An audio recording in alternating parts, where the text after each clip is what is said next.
FATD em Série, o seu podcast inspiracional.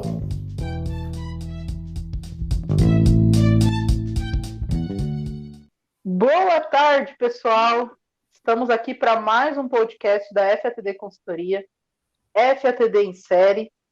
Hoje vamos falar um pouco sobre uma série da Netflix, original Netflix, uma série brasileira, a série Coisa Mais Linda. Boa noite, senhoras e senhores. Foi do meu marido a ideia de abrir um restaurante no Rio de Janeiro. Só que a minha parte foi de sugerir, coisa que meu marido achou muito ruim, que esse lugar tivesse música ao vivo.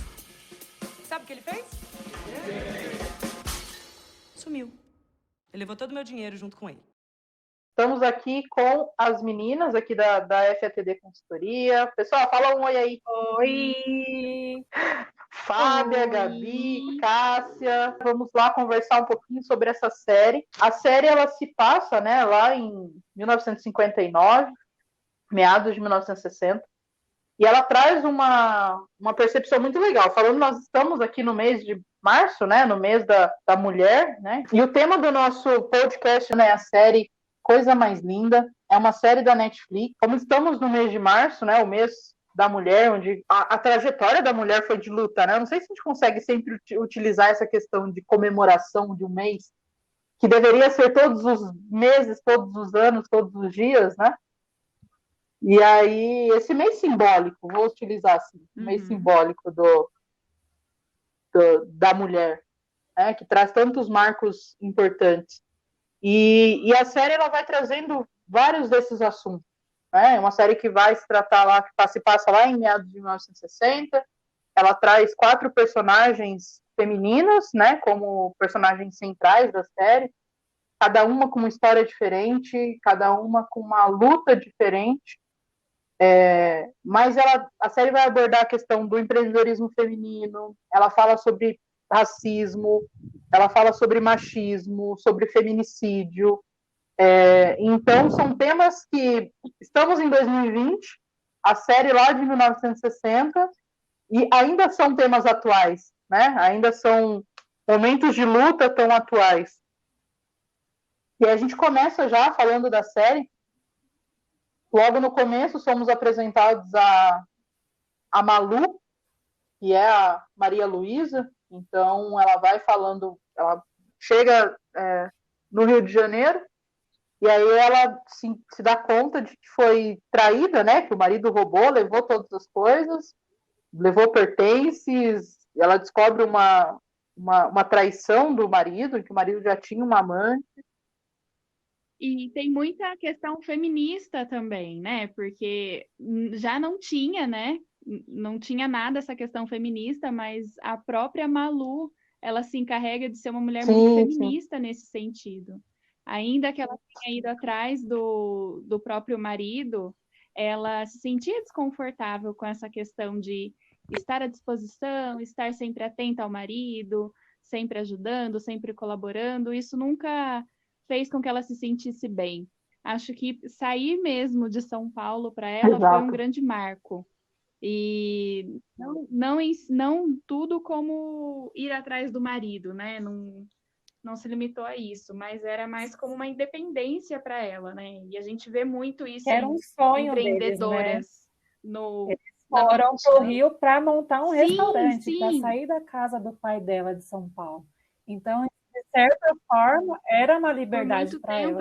Por mais que o marido esteja na frente, foi primeiro para o Rio de Janeiro para comprar o espaço lá do restaurante, para fazer as coisas que ela acreditava. Então, querendo ou não, era uma liberdade para ela já. Sim. E era uma mudança tanto, né? Para Malu, filha do pai que era, né? Namorada, noiva de quem era. Ir atrás de tudo isso, largar a mão de tudo que ela largou em São Paulo, foi um grande marco para ela. E tenho certeza que para muitas que ouviram, né? E que assistiram a essa série. Acho que ela põe a gente para pensar mesmo nessas questões de mudar o sentido da vida, ir atrás dos seus sonhos, ainda que algumas coisas aconteçam no meio do caminho e a gente precisa... Mudar a rota, né? a gente acaba sendo barrado, né, em alguns mudar momentos. essa rota, né? A questão também de quando essas coisas acontecem, como eu enxergo aquilo, né? Como eu ressignifico aquele acontecimento, porque quando ela chega lá, que ela vê que ela perde o chão, porque era a questão do sonho lá, de construir alguma coisa deles, de sair da casa dos pais. E aí, quando ela tá lá, uma das cenas que é bem forte, logo no começo da série, em que ela começa a queimar todas as coisas do marido, né? Ela começa... ela descobriu E aí ela queima tudo e ela praticamente quase bota fogo no apartamento, né? Quase morre junto ali. Pensando nesse movimento, nesse momento dela, que acaba ficando mais passional, né? Sim, foi nesse momento que ela conheceu a Adélia, né? A segunda personagem. Então, são momentos assim de... não é superação, mas um momento difícil que você vai encontrar um apoio também. Sim, sim. A série é legal que ela vai trazendo essas questões da sororidade, né? Então, a todo momento, a Adélia que vai nesse momento e ajuda. Depois nós vemos mais para frente elas se ajudando, então a Malu ajudando a Lígia, depois a Teresa, né, as outras personagens que vão aparecendo também no decorrer da série, o quanto elas vão criando essa rede de apoio ali entre elas. Sim. Empreender já é difícil. Imagina empreender, ser mulher na década de 60, né? Então, exatamente. Foi uma superação total para todas ali que se envolvem. Sim, sim. Ainda que até ainda nessa questão da traição, o quanto ela se culpa, né? Ela se culpa não, mas o quanto a sociedade culpa, porque o pai falou, não, mas ele te traiu, o que você fez de errado, né? Qual é a sua parcela de culpa? E muitas vezes, até hoje, a gente vê a mulher assumindo culpa que não é dela, uma responsabilidade que não é dela, né? Então, se um relacionamento deu errado, se um casamento fracassou, a sociedade ainda olha para a mulher como a responsável, né? Como a responsável pela família dar certo, como a responsável pela criação dos filhos, como se ela fosse a única responsável, né? E o quanto essa série vai trazendo essas discussões para a gente, né? E para os dias atuais. Olha só o quanto essa sociedade, que nós estamos já em 2020, né? Pensando que é uma sociedade evoluída, mas o quanto as discussões são retrocessos, né? Sim, e dá para se notar na série que é uma coisa de família também, né? Que tem um momento que ela desiste, né, de abrir o clube de música que ela queria, e ela volta para casa dos pais em São Paulo. E aí ela tem uma conversa com a mãe, e a mãe traz a mesma história que ela desistiu Sim. dos sonhos para se casar, para manter a família, e ficou com aquela culpa pro resto da vida. E incentivou a filha para não tomar os mesmos caminhos que a mãe, né? Sim, sim. Esse aprendizado geracional, né, que vai vindo, essas conquistas, a gente vai levar em consideração que o protagonismo feminino vem conquistando espaços a passos pequenos, né? Porque até a Constituição de 1988 não era, homens e mulheres não eram iguais, né? Apenas em 88 que foi estabelecido os direitos iguais entre homens e mulheres. E olha que é uma questão de direitos mesmo, né? Se a gente for levar em consideração esse conquistar de espaço das mulheres, né? O quanto isso tem sido praticamente a passos curtos, né? E o quanto algumas dessas discussões ainda se fazem tão estão presentes no dia de hoje. Discussões até voltado para a área organizacional. Então, hoje ainda, mulheres no mesmo cargo, com a mesma função, recebem até 30% menos do que os homens. Né? Muitas vezes com a mesma formação, com a mesma experiência. O quanto ainda essas discussões são necessárias na nossa sociedade. Sim, e muitas vezes não tem credibilidade, né? Dependendo da área que você atua. Por ser mulher, falar, uma mulher fazendo isso. Então, muita questão de a possibilidade de mostrar que a gente é capaz, a gente consegue, tanto quanto um homem. Então, isso também ela passa por querer abrir um clube de música no Rio de Janeiro. Então, quando ela vai em banco pedir licença para abertura, ela é recusada, só pelo fato de não ter um homem com ela. Então, isso pode trazer também para os dias de hoje, né? Eu acho bacana a gente pensar que a Malu, ela lutou muito por um direito. Ela queria ser ouvida. Então, chegou um momento lá que o empreendimento deu errado. Começou a jorrar água pelas janelas, molhou tudo. E aí, pronto, é o fim de um sonho, né? É o fim daquilo que a gente tentou construir com tanto suor. E, de repente, não. Ela não estava vendo mais aquilo como um empreendimento que tinha que dar certo por conta do dinheiro. Mas era algo que tinha que dar certo porque ela queria mostrar o valor dela, ela queria mostrar que ela sabia o que estava fazendo. E a gente tem se disponibilizado cada vez menos para ouvir as vozes dessas mulheres, né? Como a gente vem falando também nas lives e tudo mais, a gente precisa ter esse tempo, ao mesmo tempo que se dá, e também pedir por essa oportunidade de ser ouvida, né? A gente vai de encontro, a gente vai ao encontro, né? Novamente com a questão do feminismo, que começou aí nos anos 60, já foi dando seus primeiros passos, foi justamente nessa movimentação que a Malu, ela deu início, né? Então, realmente, será que não é uma série sobre feminismo, né? Não é uma série mais sobre poder do que o próprio romance, próprio drama que ocorre, né, em todo ele, mas como um marco, né? O feminismo começou nos anos 60, a série está se passando entre 59 e 60, está tudo dando seus primeiros passos, é tudo muito simbólico também para ela, né? Sair da casa dos pais e ainda tem o filho, tem responsabilidades, depende também muito do pai. É claro que quando a gente está assistindo uma série, um filme, é tudo muito no mundo das ideias, né? Às vezes as coisas não são tão fáceis como estão acontecendo lá. Sim. Então, assim, de repente ela tinha muito dinheiro, aí o marido roubou e ainda assim ela tinha um pouquinho de dinheiro. Às vezes não, né? Às vezes vai todo o nosso dinheiro mesmo, e aí? O que a gente faz, né? No mundo de hoje, nos dias de hoje. É difícil, talvez, a gente insistir tanto por conta desses pequenos focos que vão aparecendo ao longo dessa vida nossa profissional. Sim. E também é legal ver o desenvolvimento, né? Pegando a Malu, principalmente, que a história começa com ela na série, e aí quando a gente pensa nesse cenário de acontecimentos, né? A gente vai olhar.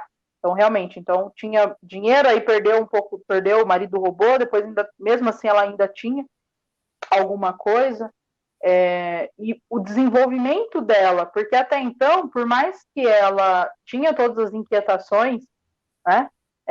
Tinha a questão de estar ali, de ajudar, os sonhos dela e tal, mesmo assim ela vivia numa bolha, né? Então, coloca ali com a família estruturada, com o dinheiro, uma educação, com todos os privilégios também.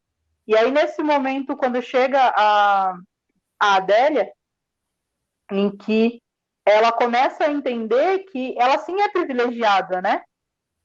Tem uma cena que eu acho fantástica, inclusive a Netflix utilizou uma dessas cenas para a divulgação da série, em que elas estão discutindo, né? Na série tá lá a Adélia e a na rua, Isso, e elas estão lá conversando e discutindo, né? E a Malu fala, mas eu queria trabalhar, eu queria ter o meu direito ao trabalho, né? Eu só queria conquistar o meu espaço e tal. E aí a Adélia vai trazendo essa reflexão de que ela trabalha desde os 8 anos, ela não tem os privilégios, a avó dela é escrava, ela trouxe essa historicidade da dificuldade da mulher e a dificuldade da mulher negra, né? O quanto ela enfrentava de preconceito, do racismo, que se ainda hoje existe de uma maneira velada, mas existe, ou não tão velada mais, né? Mas o quanto isso era muito mais latente, muito mais escancarado nessa época, né? Então a série vai trazendo essas reflexões que eu acho que passa muito mais, viu Fábio, do que o drama, do que o romance. A todo momento, conforme nós vamos assistindo a série, ela vai trazendo uma série de inquietações, né? Você fala, meu Deus do céu, que absurdo isso. E ao mesmo tempo que você pensa que absurdo isso, você pensa, isso ainda acontece hoje. Isso ainda acontece hoje, da mulher ter que conquistar o seu espaço, da mulher ter que provar que ela tem tantas qualidades quanto ao homem, que a gente não tem mais profissões masculinas, profissões femininas. O lugar da mulher é onde ela quiser, né? Que ela tem esse potencial e essa característica, e principalmente essa qualidade de ser multitarefas. Mas, ao mesmo tempo, quanto essa luta por mostrar que nós podemos sim ser multitarefas, e o quanto isso é desgastante, né? O quanto é cansativo estar a todo tempo tendo que provar que. E se a gente pensa nesses marcos, nesse desenvolvimento, pensar que a lei do feminicídio ela só foi aprovada em 2015, ou seja, há 6 anos, até então matar mulher era normal, né? Era crime de honra alguns anos atrás. Era permitido o homem assassinar a mulher por conta de uma traição ou porque ele entendia que feria a honra dele masculina. E aí a série vai trazendo essas discussões, né? É algo que está sendo votado ainda, né? Essa questão de por honra e tudo mais. Sim. Ainda não está 100% sancionada, né? Tem juízes ainda que são retrógrados, que ainda questionam. E aí ainda levando nessa consideração que nesse desenvolvimento, né, ainda nesses passos, pensando nessas conquistas, que a Lei Maria da Penha também foi uma lei que só foi sancionada em 2006, que a importunação sexual feminina também só em 2018, ou seja, 3, 4 anos atrás, que é considerada crime, né? A gente viu uma série de casos aí, ano passado, ano retrasado, sobre mulheres que sofriam assédio no transporte público, e o quanto ainda tem a discussão de a roupa da mulher, né? Como ela estava se comportando, a forma com que ela olhou, o quanto ainda é acionado a culpa para a mulher, né? E aí na série a série vai trazendo essa discussão do relacionamento abusivo, da questão do feminicídio, quando a gente tem lá esqueci o nome do marido, Antônio, que é o marido da Lígia? O marido da Lígia, isso? Sim. Com ciúme doentio, impedindo ela de se apresentar, de cantar, de buscar lá os palcos, enfim, por um ego dele, né? Sim, por mais que ele tenha um cargo de poder também, né, na sociedade. Ele era candidato a vereador, não sei, um cargo político, então para ele a mulher tinha que ser aquele padrão, aquele exemplo de mulher, a roupa ele que escolhia para os jantares. Exato. E quando ela mostra o desejo de voltar a cantar, de seguir uma carreira, para ele é fim do mundo. Isso é coisa de prostituta, querer receber aplausos de outras pessoas, e aí ele começa a violentá-la, a abusá-la, e o fim é triste. Sim, sim. É o que a gente vê cada vez mais, principalmente nesse momento de pandemia, se nós formos pegar lá dados, as pesquisas. Então, para o pessoal que está ouvindo aqui, acompanhando com a gente, uma pesquisa bem rápida que você colocar lá no Google, a gente já consegue ter a dimensão do impacto que foi, principalmente esse momento de pandemia, para as mulheres, né? Que estavam em relacionamento abusivo, que vivenciam isso ainda. A quantidade de mortes de feminicídio acontecendo nesse momento de pandemia, que tiveram que estar em casa e muitas vezes junto com o seu agressor. E a série ela vai trazendo um pouco dessas discussões, e o quanto, principalmente o que fica para mim conforme a gente vai assistindo a série, é o quanto é importante essa rede de apoio, né? O quanto é importante você ser mulher que apoia e levanta outras mulheres. E não só limitar a discussão sobre o feminismo, porque feminismo não é ser maior que um homem, né? Mas é a luta pela igualdade mesmo, né?